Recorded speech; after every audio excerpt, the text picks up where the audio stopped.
আসসালামু আলাইকুম সবাইকে। সবাই কেমন আছেন? হ্যাঁ, যে আমি আপনাদের সামনে আরেকটি নতুন ভিডিও নিয়ে হাজির হলাম। আশা করছি সকলে ভালো করে পুরোটা দেখে তারপর কমেন্ট করবেন। আর অবশ্যই আমরা না দেখলে কী হয়েছে, ফেসবুক কিন্তু সবাইকে নজরে রাখছে যে আমরা ভিডিও না দেখে টেনে তারপর কমেন্ট করছি। অবশ্যই এটা করবেন না। আর এটা করলে আপনার পেজেরও সমস্যা হতে পারে। সেজন্য অবশ্যই ভিডিওটা পুরোটা দেখে তারপর কমেন্ট করবেন। আশা করি বুঝতে পারছেন। আর এই যে আমি গরুর হাড্ডি রান্না করবো আজকে। তো তো সব কিছু মশলা আমি মেখে নিচ্ছি, কাঁচা সব কিছু তেল দিয়া ময় মশলা যা আছে সব কিছু দিতেছি।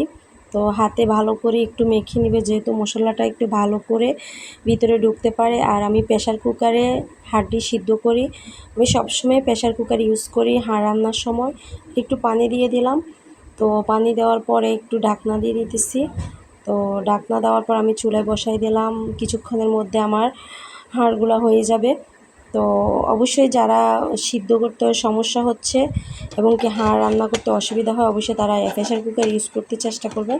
আর প্রেশার কুকার ইউজ করলে এত উপকার, আপনার গ্যাসের সাশ্রয় হবে, আপনার চুলার পাশে বসে থাকতে হবে না। আর এই তো আমার রান্না শেষ পর্যায়ে হয়ে গেছে। আর আরেকটু আমি রান্না করব। ধন্যবাদ সবাইকে, ভালো থাকবেন।